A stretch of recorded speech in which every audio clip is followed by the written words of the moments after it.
Is that a typo? I think so, yeah. I still identify as a male. All right, I'm just checking. Hey.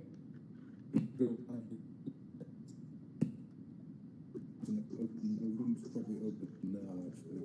5:59. If you all see me glitch, I can't take it when I click. I gotta get out. Yeah, okay, don't worry. No worries. They're doing some updates or something. Right, one more minute. Okay. Here we go, a couple of new people entering. All right. Oh, so it's live now. No, not yet. Not yet. Okay, Oh, all right. We're about to go live to YouTube now. Okay, so. Angel. Hi, Nicholas. Hello. Oh, are you hosting, Nicholas? I'm the moderator, yeah. Moderator or host? I'm moderator. Angel's the host. No, he's the speaker. You're the host of. Okay, got it. Yes, you take over. Thank you. Oh, so all good. All good. Maybe this, syntax maybe was a little bit off on my part. Yeah, sure. You got it. Awesome. Okay, so the first thing I want to do is just enable. Wait, just 1 second. I'm just going to go live. Oh, just going to go live yeah. now. Live to YouTube, starting. Okay, you're good. Awesome. So so I just want to mention I enabled hand raises in this world. So maybe towards the end of the presentation, you guys will be able to ask questions. The way you're going to do that is you see a raise hand button on your bottom right. Click that when you want to make a comment or ask a question, and we'll be able to megaphone you guys and call on you from there. So during the actual presentation, I'm going to mute the audience for now.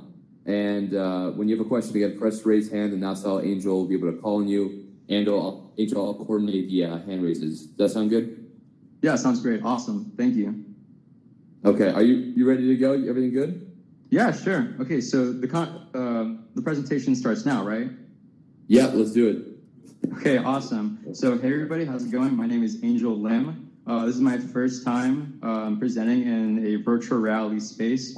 In fact, it's actually kind of my first time presenting in actually being in a VR social game in general. So this is very exciting. First of all, I want to thank everybody here who's taking time out of their schedule to see this presentation. I'm really glad that I actually got to be able to make it. And I want to thank all the volunteers that were, able to help me out with this. I want to thank, and of course the organizers who actually, make this all happen. We wouldn't be able to do this without you guys. So thank you very much.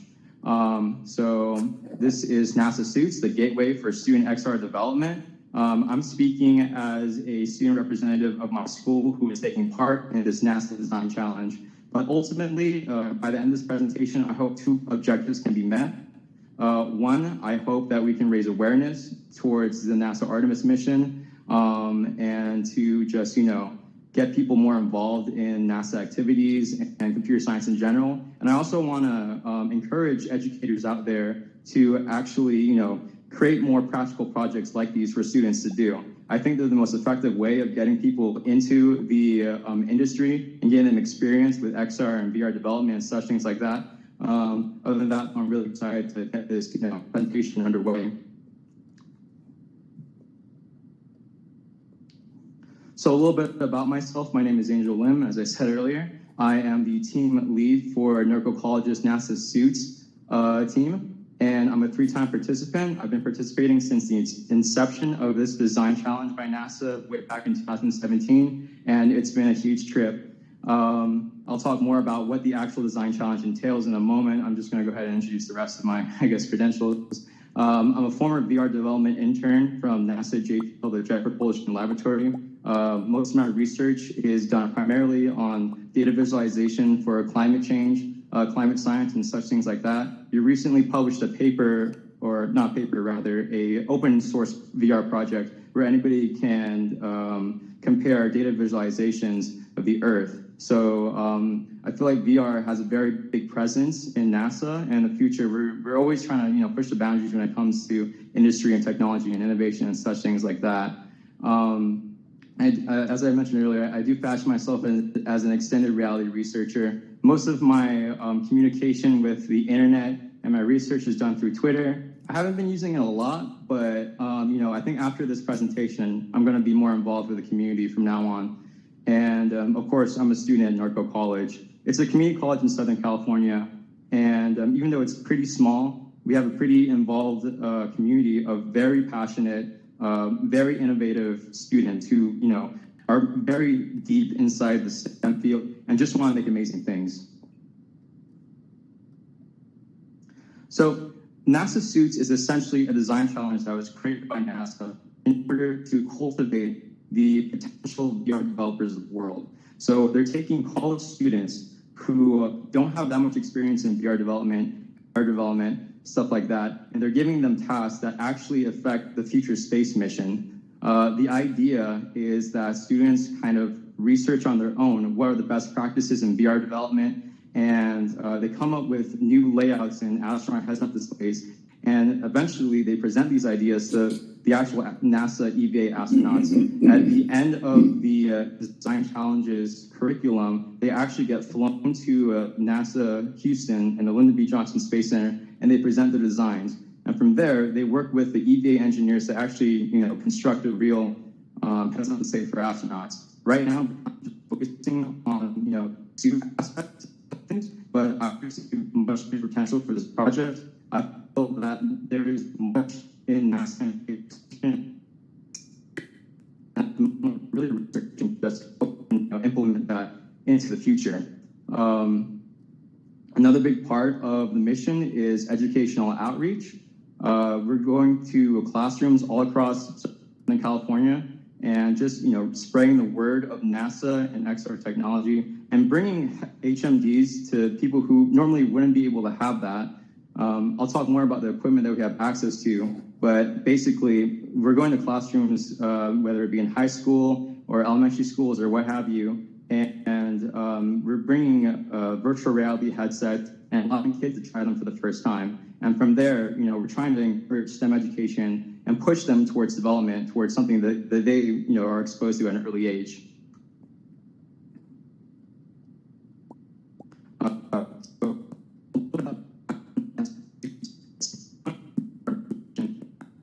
For the past couple of years, it entails basically we're trying to put the first woman and the next man on the moon by the year 2024. And the way that we envision doing that is by cultivating education at an early age. So we're trying to hit demographics that normally wouldn't be interested in STEM or are underrepresented in STEM education, and we're trying to basically shine the spotlight on them. So a couple of demographics that we're looking at are women in STEM, people of color, people from various socioeconomic backgrounds. We want them to know that they have a high potential, just like anybody else, to do amazing things. So not only are we being pioneers in the XR industry, we're helping people be a part of the space race.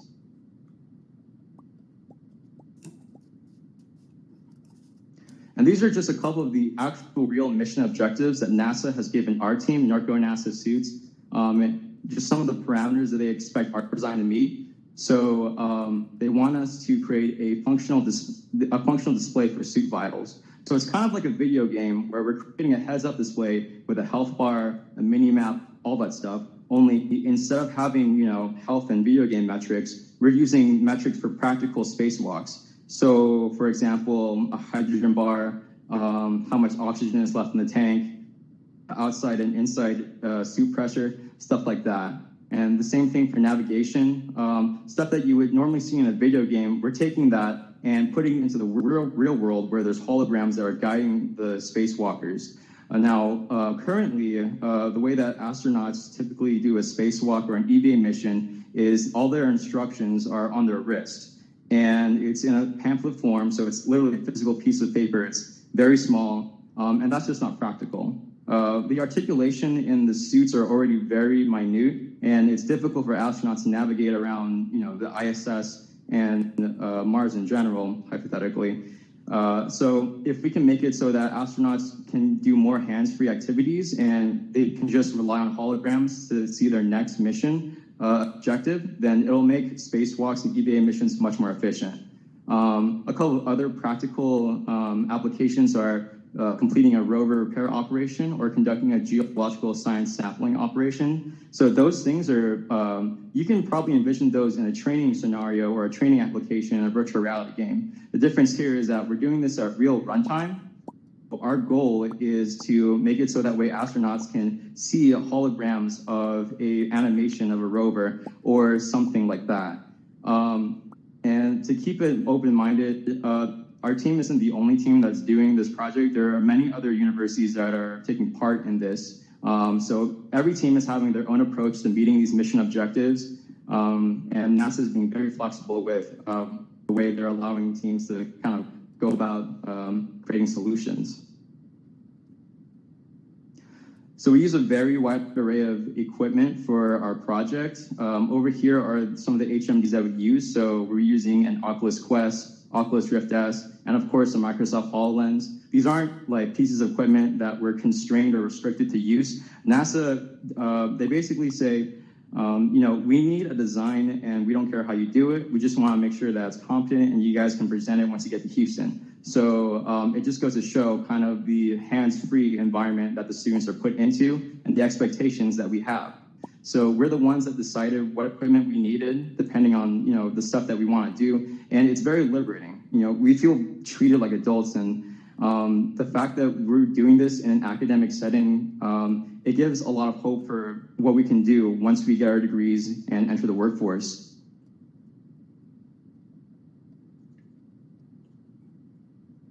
Additionally, we're also allowed to use additional equipment, accessories, on top of HMD. So we're not restricted to just displaying AR stuff. We're allowed to create innovative ideas and use different technologies to bring that about. So some of the stuff that we've been using in our project is a 360 camera, and the usage of that is to allow astronauts to look behind them without having to actually physically move around. The spacesuits, even the new ones, are very hard to articulate around the waist. So any type of technology that can alleviate that is, in my opinion, very useful. Another piece of technology that we've been using is the Leap Motion hand sensor. So that allows the HMD to pick up on hand tracking movements. Right now we're using the HoloLens 1, and it's purely gesture control. So if we can make it so that it's easier for the astronauts' hands to get picked up, then it'll improve our design greatly. But that's just some of the equipment that we've been using. Again, we're not restricted to a minimum or maximum amount of ideas. We're pretty much restricted only by imagination. And then probably the most exciting part about the slide in an educational presentation is the educational part. So as I mentioned earlier, educational outreach is a huge part of our mission.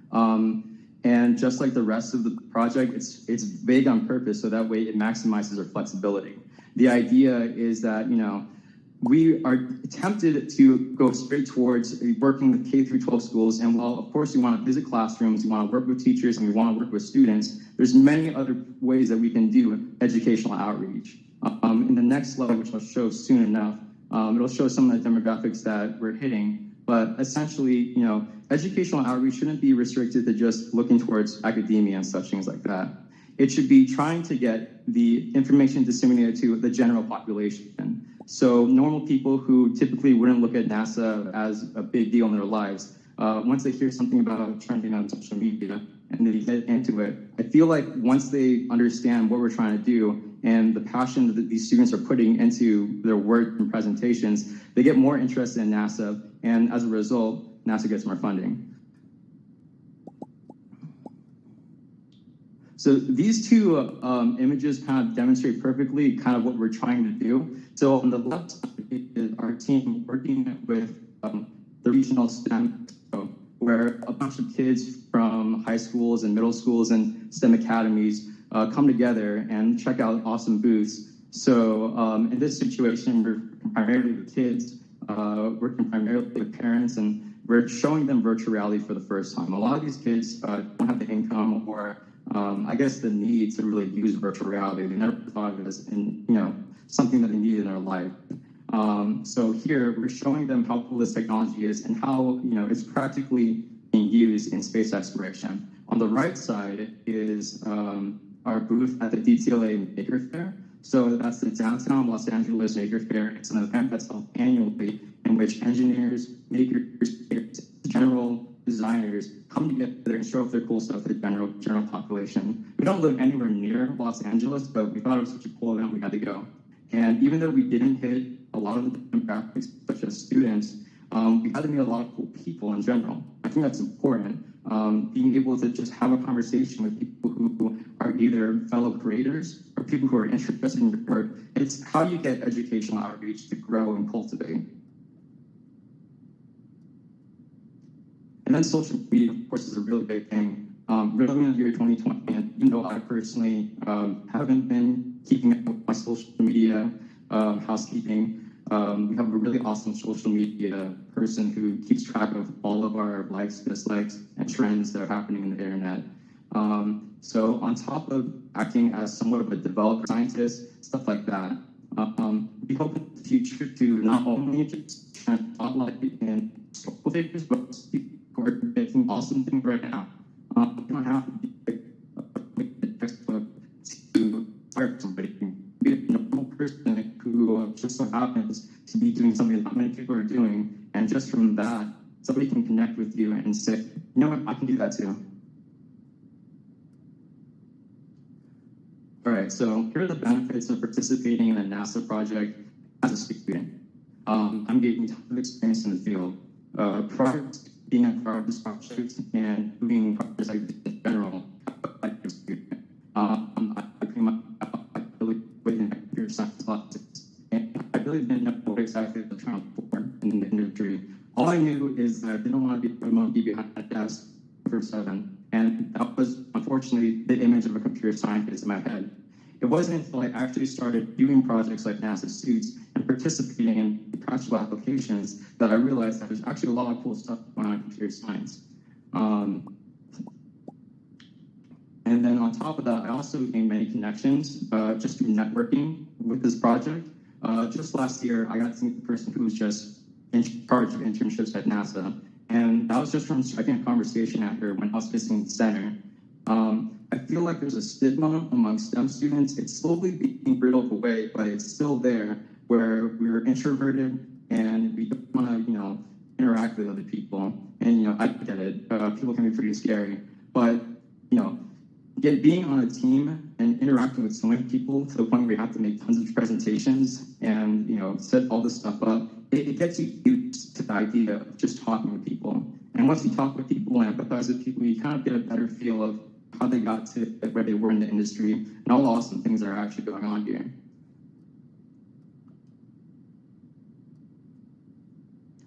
So this particular slide is just a picture of our roster for the team. The reason why I included it is because I wanted to show that this is a very multidisciplinary project.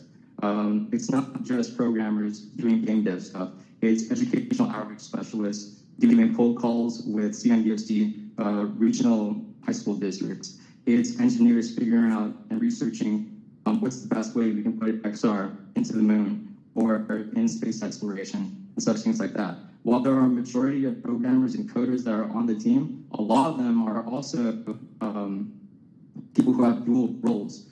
So it's getting people very specialized and at the same time giving them new skills. And finally, I wanted to talk about how academic projects can help the industry. This project is basically a love child of 3 entities, which is government agency, NASA, academia, all the schools that are participating, and industry, which is all the companies that are helping sponsor the project, including Microsoft and any future sponsors that are listening in over here. The reason why I think if you're an educator and you should be looking for academic projects to help grow your industry, just with projects like these, it raises awareness in the XR industry and it makes people more passionate about what they're doing. Right now in academia, there's not a lot of research going on, specifically in virtual reality or augmented reality. A lot of things that are hot right now are data science, machine learning, and AI, which is fair. It's a very important and practical field. However, I think the reason for that is because people just don't see a lot of practicality in XR, VR, or AR. And if we can prove to them that there's things going on in the world that can be improved by this technology and by projects like these, and we should be able to show it. And then, of course, these students are also doing research and innovation. They're doing a lot of the legwork that companies are doing in terms of just figuring out where people are at in terms of technology. So they're feeding back into the industry. They're making experienced, passionate individuals who actually know what they want to do in life now. And once they finish a degree and finish college, they'll have a wealth of information from these projects that can go back into companies like Oculus, Microsoft, and such. And that was quite a presentation. I'm going to go ahead and end it off with the video. And after the video, I'm going to go into Q&A. So this is our team video for Norco NASA SUITS.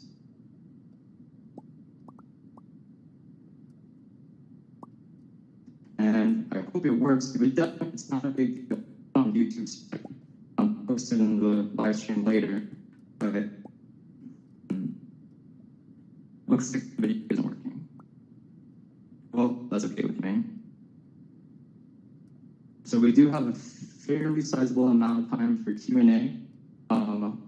Michael, do you mind taking over after this? Yeah, so let's do the Q&A. The way that's going to work is that press the raise hand button on the bottom right if you have a question, and then we'll be able to megaphone you guys. So any questions, any comments you guys want to make, just press the raise hand button on the call. All right. We'll see. We're waiting. Let's see. All right, cool. Let's go to Dex Yoshi. Hi, can you hear me? Yeah. Yep. I just wanted to ask you, so for this program, are you only taking students?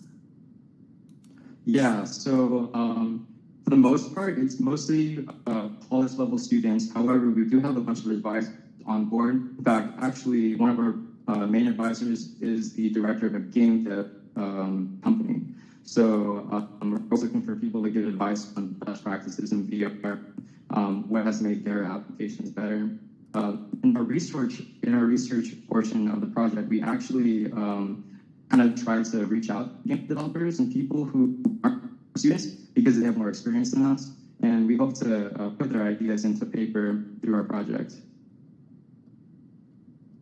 I hope that answers your question. Sorry, I kind of went on a ramble.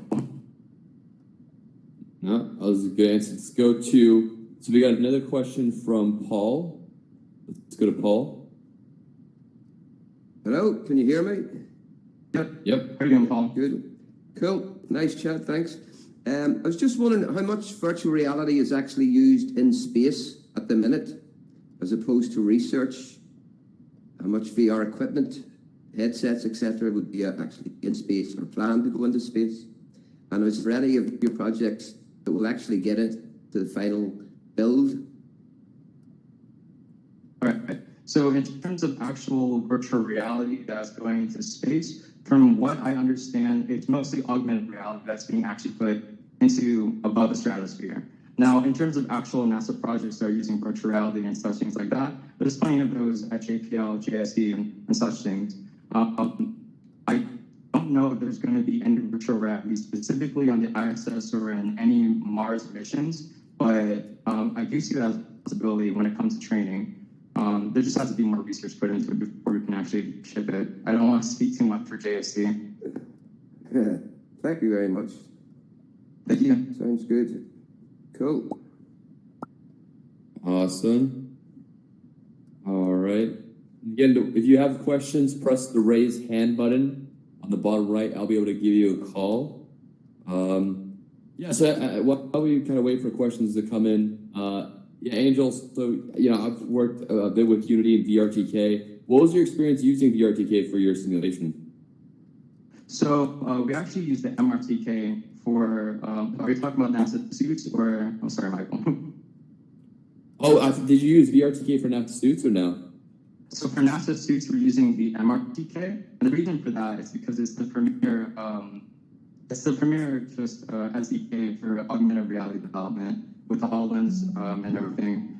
The VRTK, I do see it being used. Just it would be an add-on to the MRTK is all. That being said, I could answer your question about my experience with the VRTK. So I did use it for a different NASA project, which is called Gives Me the Examples. It was the app that I was referring to earlier, in which state. So it was actually my first experience on a virtual reality platform, and I went through a lot of SDKs. I tried SteamVR, I tried the Oculus integration, and eventually I looked at SDK. And what we really had to do essentially was we just had to make it so that there was a confident UI system and a way for users to teleport around and grab spheres. And after trying many different SDKs, the most efficient and fastest way I found personally to do that was just importing SteamVR and putting a bunch of prefabs into the scene. However, I will say that VRTK has some pretty interesting integrations when it comes to UI stuff. So, for example, there's an option to have game objects merge with each other. I think that's really cool. It's a really great way of getting textures to get back to the game object. Just have to dig into that documentation for now. Yeah, and for SteamVR, does that work with Quest and Go, or is that exclusively for like headsets that can run SteamVR? I do believe that SteamVR works on most HMDs. I've only tried it on the Rift S, but if it works on the Rift S, then I reckon it should work on the Quest as well. Yeah, I'm not sure because with Steam, you can only access plug-in HMDs because they're like with the Quest and the Go, they're Android-based operating systems. So I think SteamVR is only going to work for the Rift and those plugged-in headsets. Yeah, I'll definitely have to look into that. We're about that. We actually have most of the HMDs. Literally, the only one thing is that's the only AR HMD that we don't have. They're in such low demand right now. But we have a Quest, so the next time I get in the lab, I'll definitely try to see what we can do with SteamVR and that. Yeah, and so those, if anyone's interested in like VR development, a SteamVR, if you have like a plugged-in headset, I think the SteamVR SDK is probably the way to go. But if you're working with like a Quest or a Go, VRTK is probably a good resource there. Just because VRTK is a third-party SDK, it's really just some guy making his own SDK, while SteamVR is supported by Steam, so you're have a better chance of getting continued support and a better quality.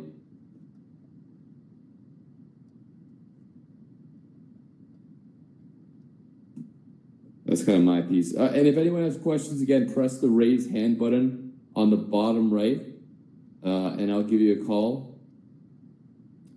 And I guess while we wait for questions, how did you get into Unity? Was there a course taught at your university, or did you just self-teach? Right, yeah. So this is actually one of the things that I actually wanted to talk about in the presentation. So in academia, there's not a lot of classes that teach Unity, and let alone like VR development. So I'm mostly relying on online resources, stuff like the Unity tutorial space. I'm very fortunate to actually have a game dev program at Norco College. We're one of very few community colleges that actually has something like that. But the vast majority of colleges and universities, they don't really have a game dev system or a VR lab. Over in Southern California and Northern California as well, the only universities that really come to mind are Stanford, USC, UCI, most of the UCs. But if you go to a state college or anything like that, I reckon you won't really find much. So that's why I think doing projects like these are going to promote, having more courses like that. In my specific case, it was a combination of taking the classes at my college and just tinkering around online and just finding like tutorials, going on forums and asking questions, stuff like that. I think we're in a very interesting pioneering stage of virtual reality, where while there isn't a lot of instruction in a formal setting, whether that be through school or what have you, there's a huge community and they're very tight. I would say that the VR community and the XR community as a whole is probably one one of the better communities I've been a part of. Everybody's very friendly. Whether you're a developer or just an enthusiast, I feel like everybody has something positive to say.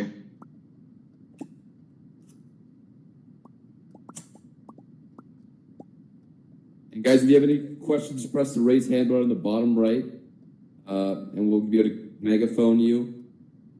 You know, that's awesome that your college has a game dev course. That's a really good opportunity. Do they teach it in Unity, or do they use a different engine for it? So everything is taught in Unity. I don't think they've really dabbled with anything in Unreal or Godot or any of those other game engines. But I do know that the community that we have at Norco College is pretty eccentric. So people will, they'll get into game dev, they'll learn about Unity, and then they'll get really interested about all these other parts of the game dev space. And they'll just start developing on that, and their professors will allow it. That's why I like NASA project, and that's why I like my school so much. There's a lot of freedom when it comes to being a developer. There aren't a lot of restrictions, and I think that's probably one of the most important things that you can impose upon a student that early in their career. Just allow them to have their creativity flow, and from there, they'll find what they want to do. Awesome.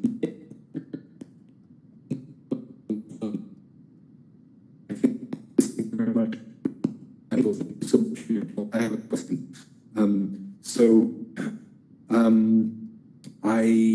Obviously I'm part of Educators of VR team, but I also have a day job where I work at college, and at college we're training young students to get excited about future careers and so on. I wonder whether your project collaborates with anybody in Europe or outside of the US. I know we have the European Space Agency here. I have a couple of contacts there. Is there anything like that planned or actually active already, Angel? Well, I'm very glad you brought that up. So I actually had conversations with people outside of the U.S. We're actively seeking collaborations or partnerships with educational anybody who's watching from YouTube or is listening in. Please contact us on social media. We would love to do a live stream or a panel or something with you guys, just to spread the word about Artemis and NASA and all that stuff. In regards to specifically Europe and any plans to do that, we don't have any active plans to outreach outside the country at the moment. However, we're open to it, In regards to the ESA, I don't think NASA has talked to them about any XR work. However, now that you bring it up, I think it would be very interesting to see if maybe we can get like ESA suits or something going on. That'd be pretty cool. That would be really cool. How about after this conference, we connect, and I'll see if I can get my contacts with the ESA to speak with you and NASA, see if we can get something going. Awesome. Sounds good. Thank you so much. Yeah? All right. Thank you very much. All right. Awesome. Great combo, Daniel. Anyone else have any, raise your hand if you got any questions that if you want to mention, Angel. I'm going to ask another question in that case. Yeah, go ahead. I'm going to ask another question if nobody else is asking. Angel, so another project actually that Educators of VR were working on is something called Borderless Classroom Network, okay? Which is all these classrooms that are, I'm going to jump up on here with you. Is that okay if I do that? Yeah, sure thing. Go ahead. Okay, because I want to tell the crowd as well about the Borderless Classroom Network. We have a term handed to us from our dear friend Chris Long, who passed away, about the Borderless Classroom Network. A classroom that is enabled by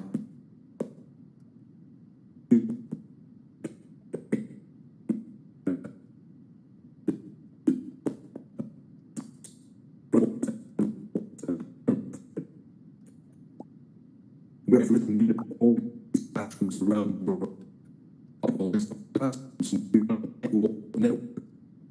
Into a database, find universities or colleges or K-12 schools and so on. So we're working on this project to connect schools through VR.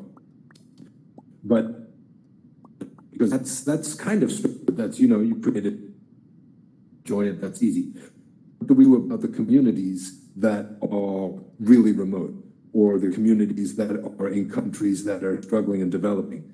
So we're working here to put up together a scholarship, a grant system where people can apply and we can ship out some equipment. We're going to work with partners, recycle old headsets and make them available. One of the missing links that we're trying to get arranged is getting data to these places, right? So you might have, we're talking about somebody in Guatemala, I think, the school. They have headsets, but the data is difficult, the connection. But through organizations like OneWeb and Starlink, there is the possibility of streaming data down, like pinpointing a particular community. Do you have any links in that area? I'd be really curious about that. Is that anything that NASA is involved in or could get involved in? So, one thing about that question. So, are you saying a network as powerful enough to create this hypothetical fourth option? Is that what you're asking? So, the network of schools is just the schools on a database. They know each other and they could come to Altspace or engage with science and share a lesson, right? So my son might be studying about the Great Wall of China, and there's a school in China that's right near the Great Wall, and they get a 360 camera out, and there's like a collaboration. That's one thing. But I'm talking about getting data to remote, like in Bhutan, we have people who were connected, and Burma, and South America. It's about getting internet connection to them. Right. I see what And you're so, saying now. Okay. yes, okay. And I think this low Earth orbit array of satellites that Starlink is putting out, that is able to actually stream internet. Am I connected in remote communities like that? In theory? Well, I feel like that's a question for Elon Musk, but I have You read know on him? it, and Can I you do introduce understand. me? Yeah. Do you know him? I don't know him personally. I'm working in on it. regards to this whole, this communication thing, I think it's very exciting. Elon Musk is very ambitious, to do something Yes. like that. I think it's for a great cause. Don't you agree? All right. Well, I'm putting it out here now. I'm putting it out now. If anybody knows Elon Musk, can put me in touch, please, because I want to hook schools around the world up with Starlink internet. All right, spread the word. All right. Thank you. I'm gonna hand back over to Nicholas to finish off, if you like.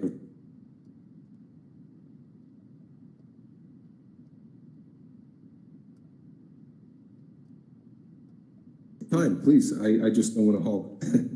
Yeah, of course. Just let me make sure. Yeah. What? Sorry? Oh, no, I didn't say anything. Okay. Well, I think we got Easy Boy who wants to say something. So, Easy Boy, I'm going to megaphone you now. Yes, hello. Please. I hope you're doing fine.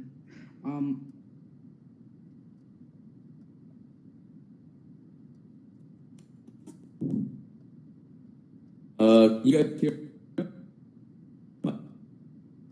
I think you cut off. I'm sorry. No, I can't hear him. If you raise your hand again, Easy Boy, I'll megaphone you. Let's try again. Yes, that's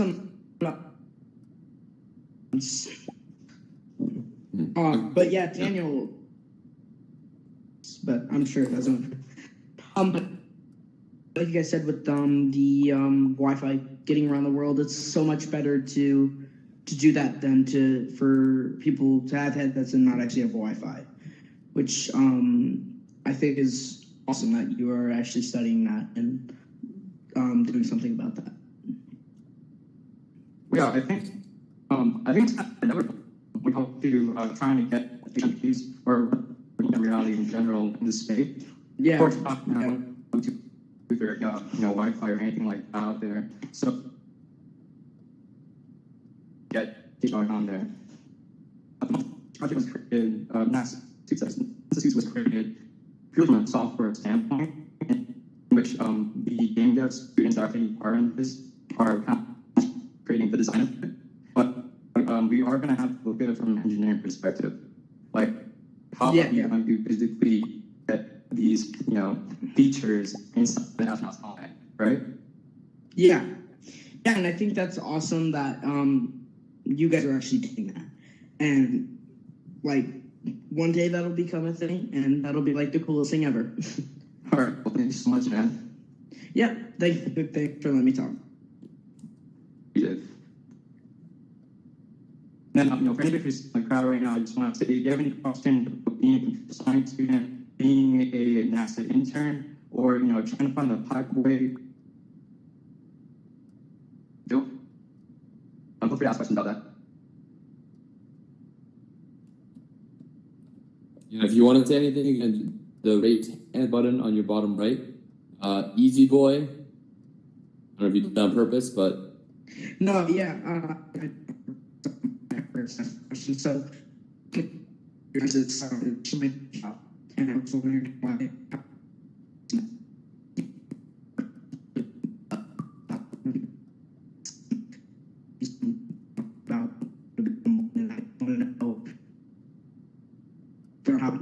I'm a 13-year-old, and where should I start? All right, right on, man. So I would say, first off, if people are in high school or middle school, and there's a community of fellow computer scientists that are for sure go with them doing. I did not have done this project if it weren't for my awesome friends who actually took the time out of their busy school schedules to hang out with me and crazy NASA stuff.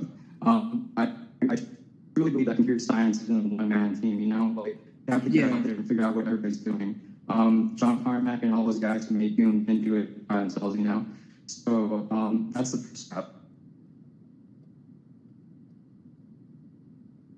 Where technology is going right now. I think computer science is a very interesting subject because It is, yes.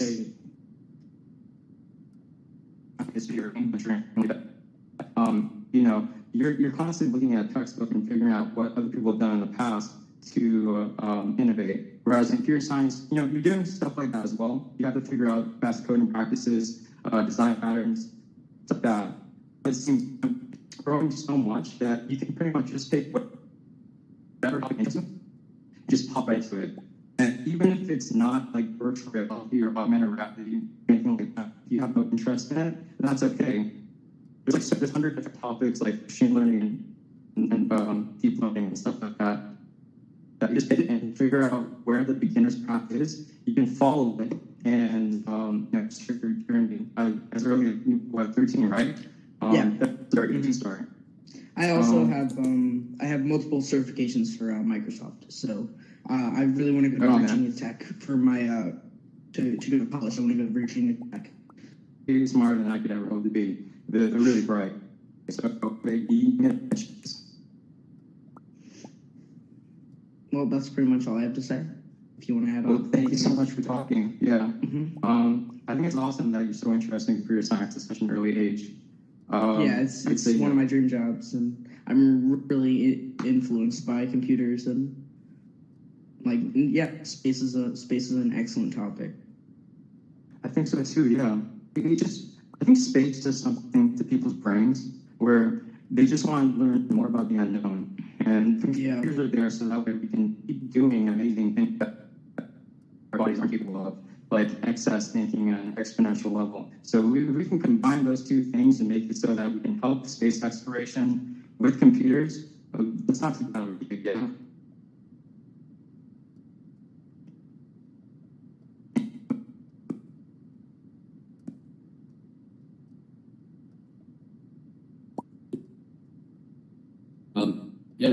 And also easy boy. I run a community in VR called CS and VR, where we actually teach computer science classes in virtual reality. So we have a Unity class going and a programming one. You can check us out at CS and VR too if you're interested. csandvr.com. Okay, so if you got a question, raise your hand on the bottom right, and we'll go ahead and answer it. Yeah, and also, Angel, we're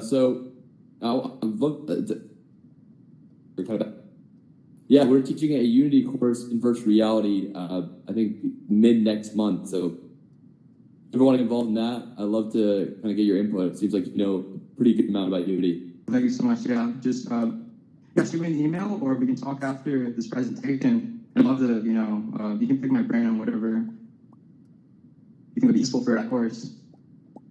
Awesome. Yeah, sounds great. So if anyone else has a question, the raise hand button's on the bottom right. I'll be able to megaphone you.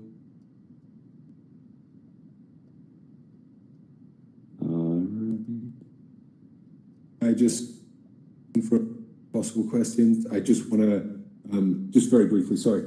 So, can I ask everybody in the room if you're enjoying this, in this talk and this whole conference? We've got a little hashtag running on Twitter called #self, where people are sending in their self pictures from in the world, so all space, but also taking pictures of themselves in the real world with their headset on or with their laptops and their rig. The more we're trying to get as many as possible to send them into Twitter, hashtag selfie, hashtag or at educators VR, and we're going to create a huge big poster of everybody's selfie from VR by the end of the summit. Just wanted to use the opportunity that you were in the room before people leave. Thank you.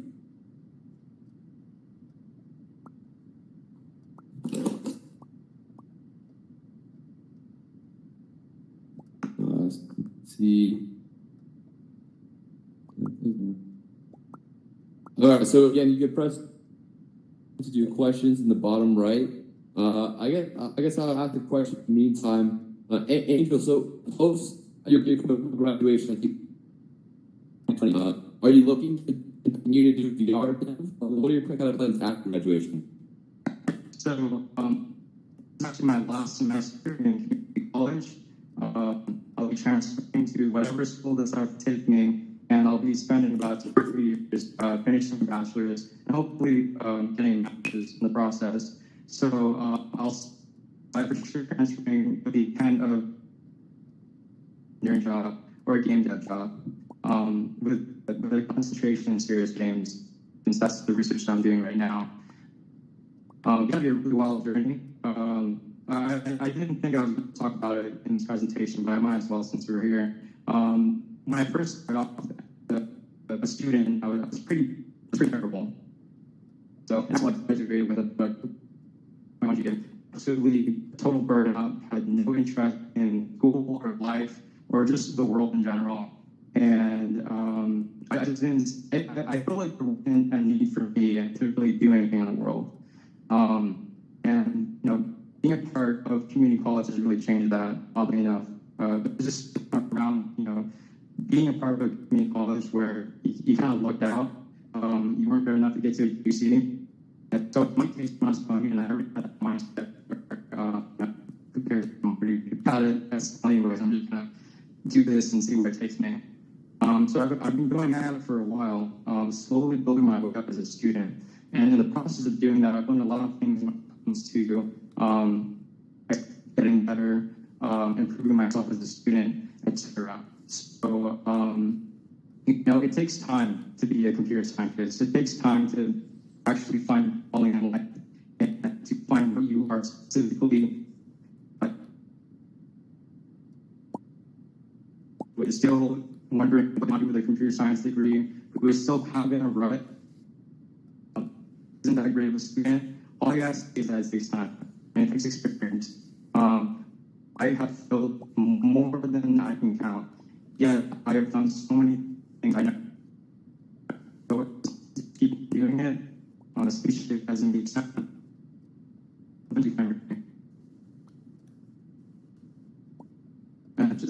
Sorry, Michael. That's a great answer, and that's the thing that you found passion and motivation in doing something that's so productive and so helpful for society. So that's an amazing story. Amazing, you know, you're doing it.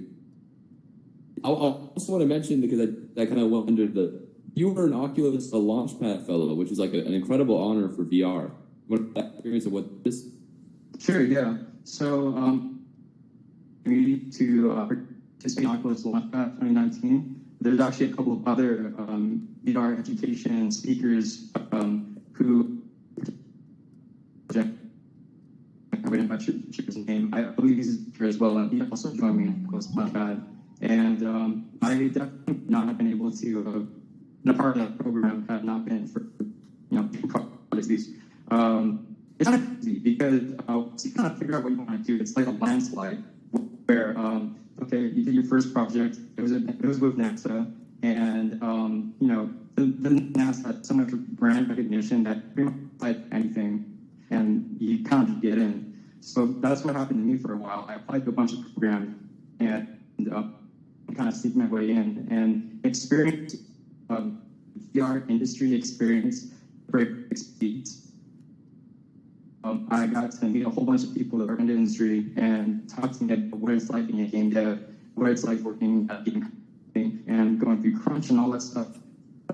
I'm interested in being interested in VR.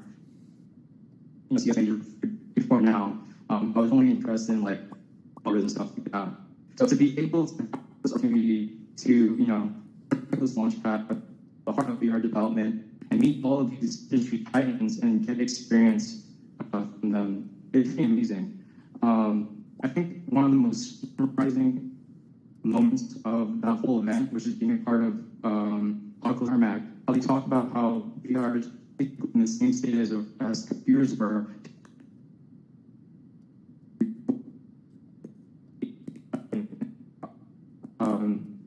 I will say that once the actual program, if it wants to actually apply for that program or participate on what's called that, the state committed to it to make sure the deadlines. That's for pretty much any project. Just make sure that you stay on top of things and you do things at least like a week in advance. The days of me sending like college applications the nights due are long over. I think the semester is definitely the procrastinator out of me.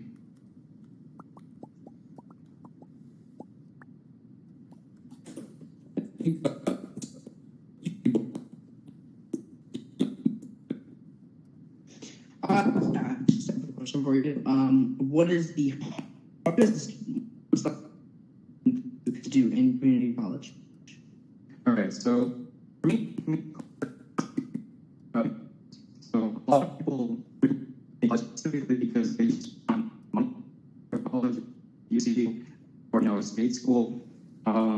So just having that will become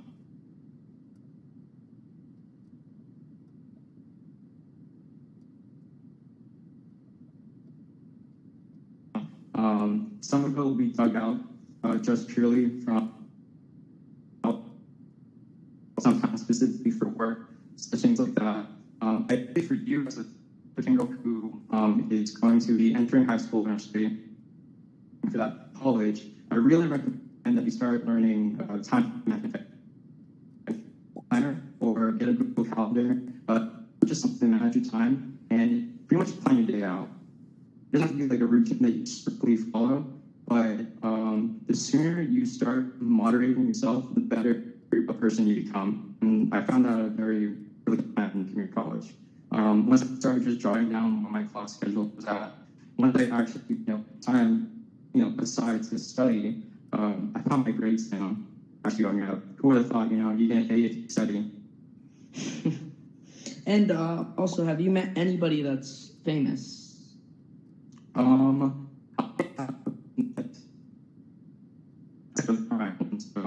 that counts.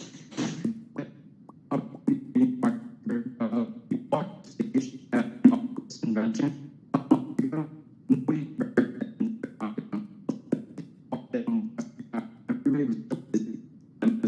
Nobody decided to talk with him.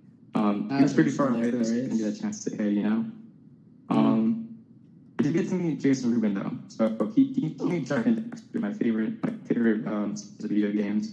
That was a very cool time. I would say he's probably like my hero in game development, and it was awesome getting to meet him. All right, that's awesome. All right, so again, if you have questions, press the raise hand button, bottom right. Yes. Have you, Angel, have you been in Altspace before? So this is actually my second time in Altspace. my first time was just downloading it and trying to experience what it's like being in a social VR game. And I haven't touched it since, and today's actually my second time doing it. So it's very weird being in virtual space. Usually when I'm here, I'm like, looking at data and numbers and integers and stuff like that, and I see all these kind of faces and cartoony bodies. It's kind of it's very interesting. The robot avatars, I'm gonna be honest, guys, really freaked me out. I'm actually kind of having an anxiety attack whenever I see like the Terminator over there. But overall, like it's a fun time. The red eyes. And Altspace is a great platform. Like you have that kind of worldwide reach. You get people from all over. And I think it'd be great. I know you do a lot of outreach events, so there's a big community of people that want like computer science stuff in VR. So I'd love to get you involved because it's like a really good place to meet people.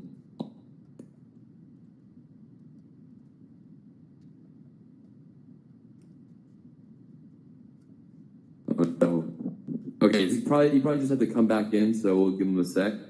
In the meantime, I'll do a improv dance while we wait. Y'all are lucky you didn't get to see it. Okay, all right. I got a little panicky there. Okay. All right, cool. You're good, yeah? Yeah, I'm good. Thank you. Awesome. And we're about to 6:55. 5 minutes. They want to have any last questions. You want to say any last things before we head off? Yeah, sure. So if you guys look back at the live stream, my social media is on there. I'm going to try posting more about NASA research and XR research and such things like that. And if you guys can, please follow our social media for Norco NASA SUITS. We'll be posting a lot in terms of what we plan to do with XR related to space exploration. And if you're somebody who is working in STEM or in education, then please contact us. We'd love to work with you. And we're very open-minded in terms of the people that we try to spotlight. It's been an honor, speaking with you guys. This is pretty much my first presentation that wasn't live. And it's very cool being able to just, talk with all these people from around the world in a setting and in a reality that feels so lifelike and yet isn't. So I very much appreciate that. I hope to do more presentations and hopefully get better at it. So that way the next time around we do a summit like this, I'll be able to present something, I guess, more credible. And thank you so much, Michael, for hosting this. You've been amazing. Thank you for asking questions in the downtime and all that. And thank you to everybody who asked questions today. I really appreciate it. That being said, if anybody wants to talk after the presentation or just wants to, just talk about, like, I guess, XR development in general or space.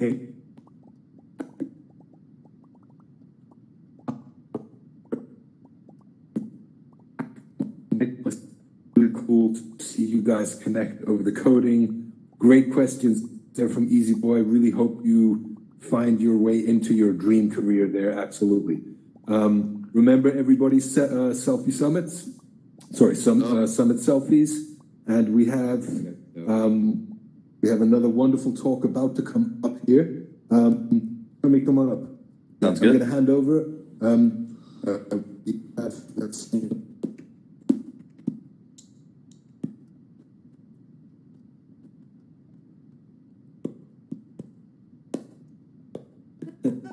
All right, And thank you, hopefully- everyone.